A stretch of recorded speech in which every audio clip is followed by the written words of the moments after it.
Fusebox.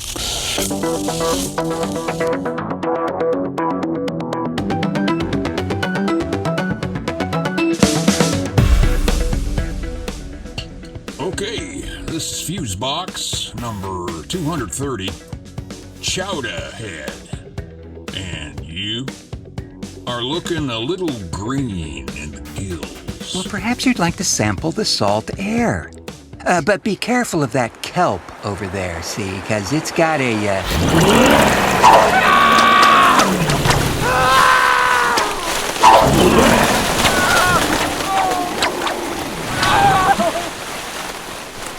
mind of its own. Hello, friends, and welcome into this, the 230th edition of Fusebox, tantalizingly entitled Chowda Head. I'm your living in the now, but still planning a picnic lunch for the weekend host, Mark Rose, and over there, awash in a blue-green sea fog of his own design, is the high poobah of the parametric Milt Keynes, everybody. Thank you kindly. You know, you still got a little of that nautical vibe going on, yeah? Guilty as charged, Mr. Keynes. Well, you know, I know we talked a bit about your trip to the Newport Jazz Festival before the show here, but it went well, yeah?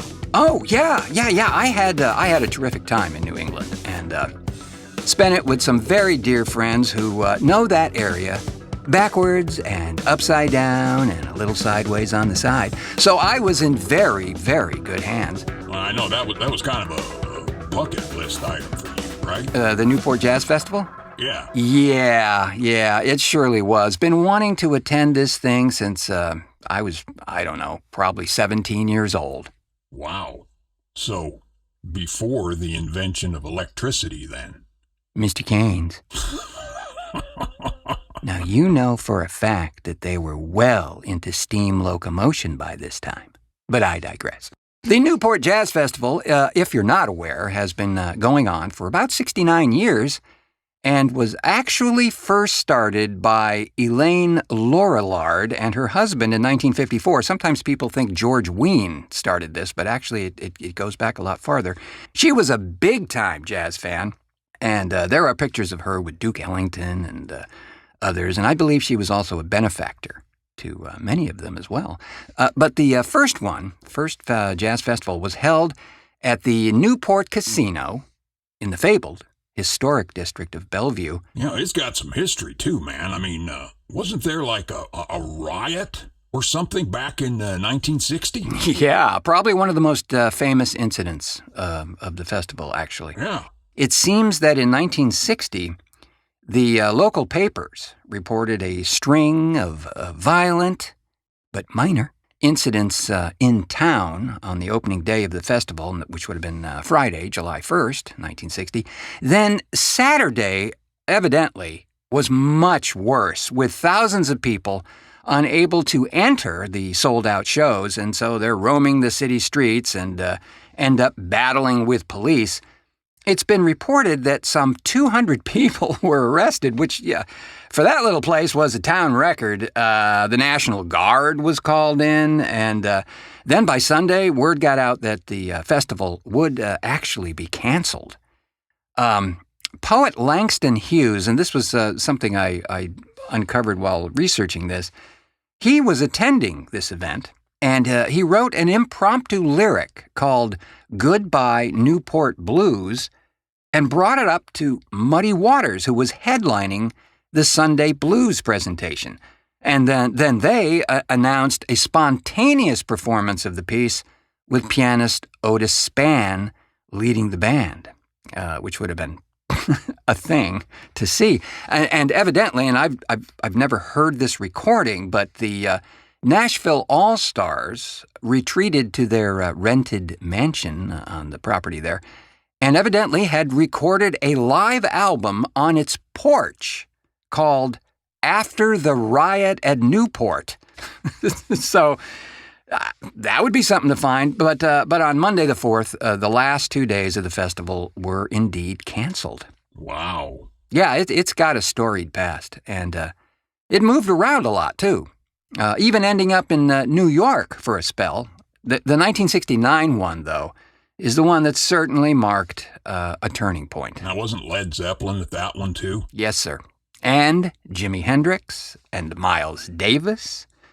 And Davis said it was his favorite Newport Festival to play at that year, mainly because of the emerging new talent playing there, like, for instance, Jethro Tull, Jeff Beck, 10 years after. As a matter of fact, Saturday's schedule mixed jazz acts such as Dave Brubeck and the aforementioned Miles Davis with rock, blues, and R&B artists like John Mayall, Sly and the Family Stone, and even, yes, and here it comes, Frank Zappa and the Mothers of Invention. What? Yep. FZ was there, buddy. Huh. Well, so any riots at your show? No, thankfully. A very well-behaved, albeit crowded audience. I really think they're starting to, once again, outgrow the space, which, since 1981, has been held at Fort Adams State Park, a pretty spacious area, yet the stage areas, of which there are 4 this year, are always packed with folks, and you do have to walk a good bit to get to one of those stages. So, you know, we got in our exercise for sure. Well, you know, this is just the 3rd one since the plague, so I'm betting a lot of folks just wanted to get the hell out and go to something. Yeah, I'm sure you're correct, because both Saturday and Sunday were totally sold out. I got to say, too, that I had the delightful duty of being kind of musical director for the 2 days we attended the festival and sort of cherry-pick the acts, you know, that might be good to see. Because unlike the Waterfront Blues Festival, which is held out here in the other Portland every year, the acts tend to overlap at Newport, so you might have to leave a little before one act finishes to get to the other stage and find a decent seat, if you can. Big crowds aren't new, though. Part of the reason they moved this thing so often was that they were seeing 50,000 folks or more on several occasions, so I don't know. What I do know was that headliners for both Saturday and Sunday were both amazing performances. Saturday was John Batiste. You may know him as the former musical director for Stephen Colbert's Late Show on CBS, but John's set was, to say the least, a spiritual volcano. I say he just set that place on fire. Now, not literally, though, right? I mean, it was hot out there. No. Come to think of it, though, I remember remarking that the rather oppressive heat of the day seemed to actually abate a few degrees as he took the stage, but it heated up on stage for sure. If he comes anywhere near you, friends, do yourself a huge favor and see him. You'll walk out of there feeling spiritually and maybe even physically renewed. Quite a talented guy. And who was the Sunday closer? None other than Herbie Hancock. Holy carp! Yeah, a national musical treasure. This guy, I think, is in his mid-80s, maybe, and is as vital and musically progressive now as he ever was. A great band as well. They are traveling around and are actually scheduled to come out here in September, and I think I just might catch that again, as the sets are a wee condensed for time due to the amount of acts to fill the day, but his set was most memorable, and of course, he had to do the crowd pleaser, and if you're familiar with Mr. Hancock's music, you'll know Chameleon, and of course, he gave it a new twist here and there, just fabulous. It was great to see him. Yeah, sounds like a good time. Yeah, it was, in a very, very big way. And to me, a kind of privilege to see this thing. And we'll take a short reset here. And when we return, we'll talk about a very scary lab recently discovered that had bioengineered mice and a collection of what investigators called unknown chemicals. Huh? Preciseless. stay with us, aren't them? That'll be fun.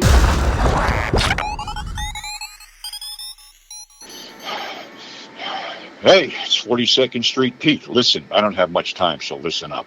Grindhouse Resurrection Magazine is back, baby. So if all you depraved degenerates want to get the latest and greatest dirt on all things Grindhouse, then pick up the magazine at Mr. 42nd Street Pete at yahoo.com. That's my PayPal. Just send $15 shipped to MR42ND, street spelled out, Pete spelled out, at yahoo.com. And don't forget to leave your address. Damn, they're on to me. Free, scumbag! Gotta get going. This is 42nd Street Pete. Catch you on the flip side. To get your issue of Grindhouse Resurrection, go to Mr. 42nd Street Pete at yahoo.com or go to hell.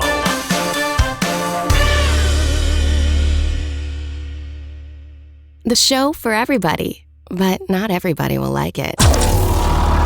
TheFuseboxShow.com.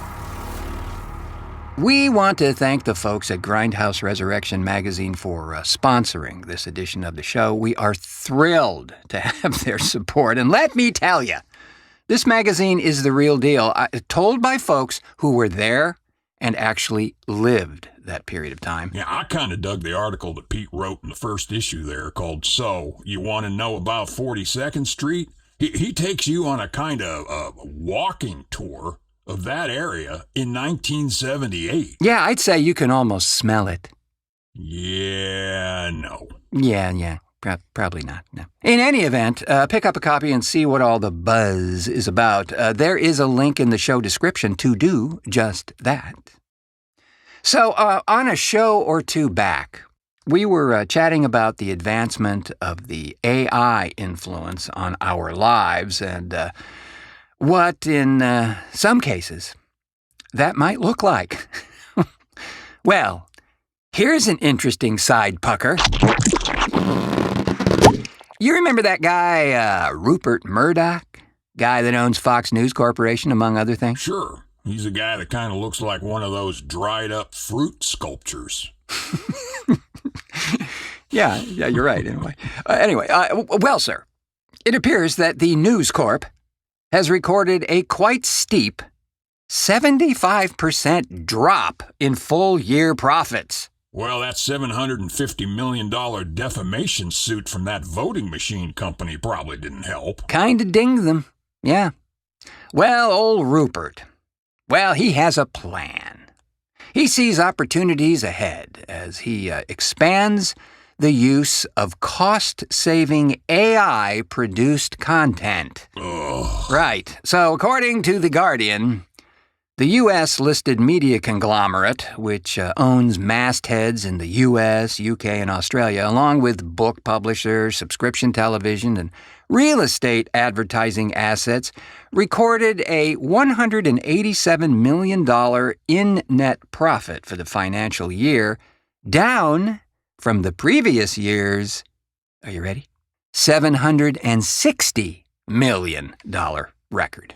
For the first time, News Corp generated more than half of its revenue from digital streams, and the media company revealed, naturally, an upbeat assessment of the potential of generative AI, capable of producing text, images, video, and other media to drive profits. The company's Australian arm recently disclosed it was producing 3,000 articles a week using generative AI. Well, at least that way, all the fake stuff they already print can be blamed on AI, and all the pictures of people now can have 11 fingers on one hand. Yeah, well, as we know, AI does a damn good job inventing facts as needed.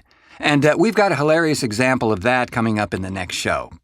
So, friends, be ever mindful of what you read these days. The Hot Wire of Science. Yes, it's another hot wire of science. This time, an update on a story we covered, a while back on Fusebox 214, This Side Up, regarding the use of actual brain tissue called brain organoids to power computers. Well, back in 2022, Monash University scientists created the dish brain, a semi-biological computer chip with some 800,000 human and mouse brain cells lab-grown into its electrodes, demonstrating something like sentience. It learned to play Pong within 5 minutes. Yeah, better than me. I'm still trying to find the paddle.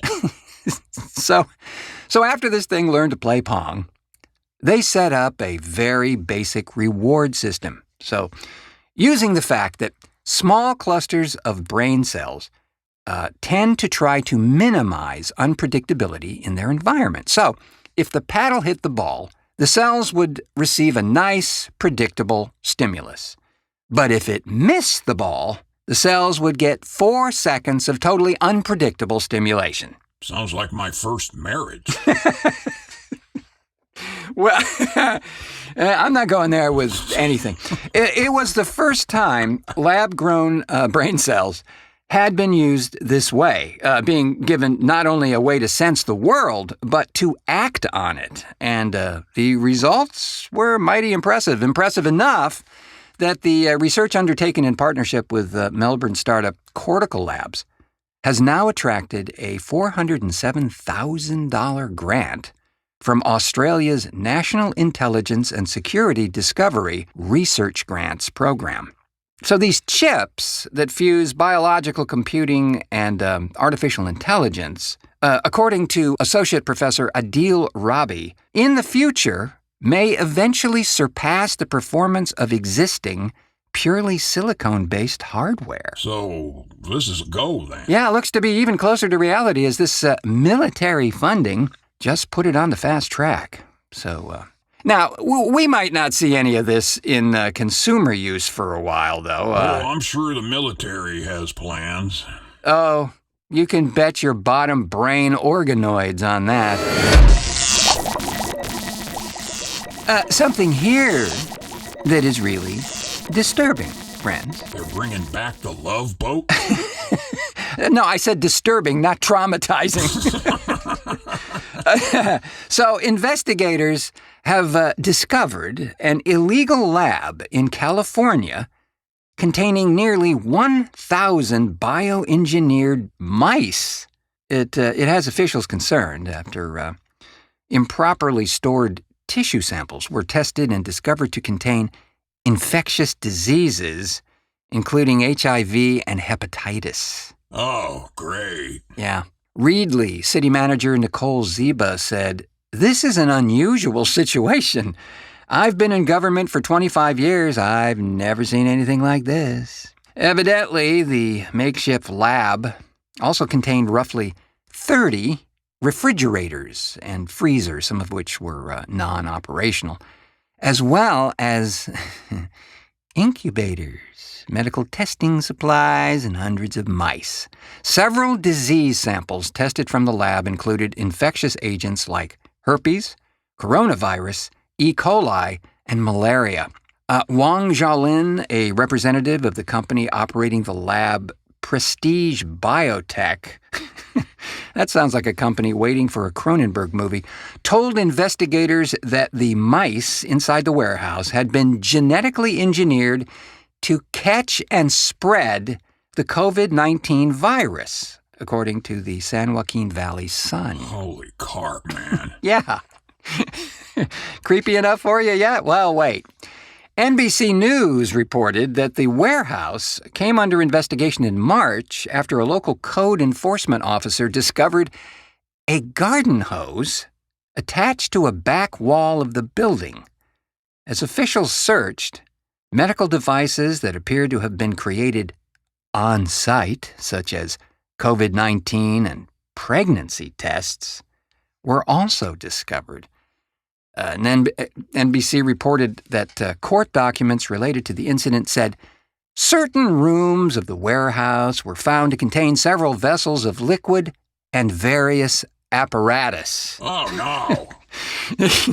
Fresno County public health officials also observed blood, tissue, and other bodily fluid samples and serums and thousands of vials of unlabeled fluids and suspected biological material. You know, when shit like this happens, it's the kind of thing somebody would say that they heard somewhere, and they'd instantly be labeled a crackpot or a conspiracy nut.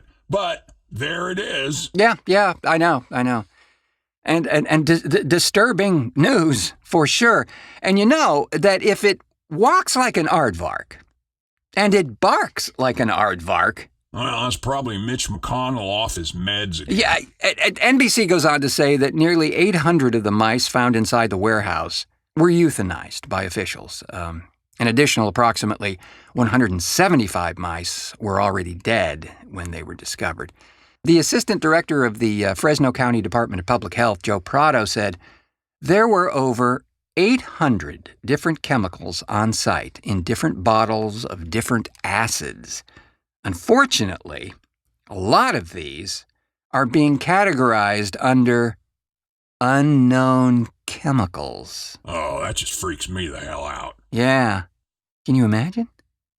You know, this is the kind of stuff that ends up in a grade Z science fiction film, but here we are. Well, hopefully none of those unknown chemicals were dumped in a water supply somewhere. Or we may just get... Well, friends, as you recall, we announced on the last show a new feature that is coming to Fusebox, one that makes us over here giddy with delight. What the hell was that? I have no idea. But I do know that we are easily as pleased as that thing at the arrival of the first installment of a Grindhouse Minute hosted by none other than the man himself, 42nd Street Pete. Take it away! They didn't know what kind of animal he was. They'd never seen a white man before. And he had never seen such brutality. You murderers! Murderers! I'm a human being like you! I'm a man, not a fish!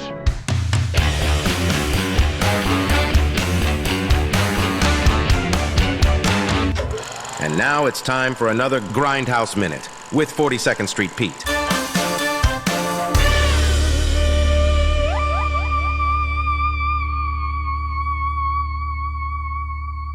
This is 42nd Street Pete bringing you a Grindhouse Minute.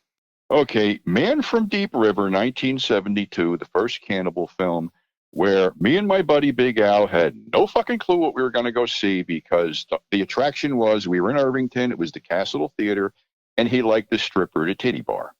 But it was in the middle of the afternoon, the bar wasn't open, so we smoked some weed, go in, and we thought it was a jungle adventure, silly us. Well, it's probably infamous now with the atrocities and stuff like that. But then we got to the point where the natives were killing this girl and started eating her. And Big Al turned around and said, this is some really fucked up shit, and I'm out of here. So he leaves, but I watched the whole thing to the end, and it was double billed with torso, but I had to leave because it wasn't smart to leave Big Al wandering around in the condition he was in. So I took him to the titty bar and calmed him down. But this was released again as Sacrifice, and it was paired with Autopsy, and it was Joseph Brenner Associates. So they got their mileage out of it, but this was actually the first cannibal film directed by Umberto Lenzi, who started the whole thing. And like I said, this was retitled twice. Diodato's Jungle Holocaust. I saw it as Last Survivor. Again, I got sucked into, the Jungle Adventure film, which was like, holy fuck. Stay safe, and we'll catch you on the flip side. Man, oh man, thing of beauty. Truly. A wondrous spin on the film review, for sure. Pete will be back next month with a review of the highly scandalous and seriously, rarely seen forced entry. Probably not the one you're thinking. So please be with us for that one. You know, myself, I've never really been into the cannibal thing. Although there was that one called Debbie Does the Amazon. Yeah, where she was munching down... And with that, we'll call it a show, friends. But not before thanking our contributors to this edition of the program, Sabra May, Jeff Pollard, and the inimitable 42nd Street Pete for glorious contributions to this one. Yes, but also bigly with a side of hugely thanks to our new sponsor, Grindhouse Resurrection Magazine. Please check them out. I'm for true and for certain hooked, and it's chocked full of fascinating ephemera from this time, and like I say, written by folks who really, honestly, down in their shoes, know this stuff, friends, and lived it firsthand. Yeah, but don't be looking for crap about Friday the 13th Part 11 or Scream Part 37. This is the real damn shit right here. Indeed. And a link to get more info on how to actually obtain your copy of Grindhouse Resurrection Magazine is in the show description. Thanks as always to the intercoastal man of mystery, the Archbishop of Bi-Amplification, Milt Keynes, for technical assistance and so on and so forth over there. Pleasure as always. And you can add to that good vibe by joining us on Patreon, helping out the cause to produce this here show, which, despite its appearance, does cost a dime or two to do. Yes, that's right. And if you head on over there to patreon.com/The Fusebox Show and sign up, you'll instantly get free swag, early show access, and additional content not legally allowed in this sector of the universe. You could support the show for a whole damn year for less than you pay a month for those prissy coffee drinks at Aroma de Snobbo. Huh. I haven't been there. Are they good? I don't know. They won't let me in. Yeah. Well, in any event, thanks, friends, for pushing play on this one. Why, we'd be just talking to ourselves in an abandoned refrigerator box if it not for you. I have been your board-certified trainer of Kinkajews for Congress. Host, Mark Rose, saying, until our next cartoon.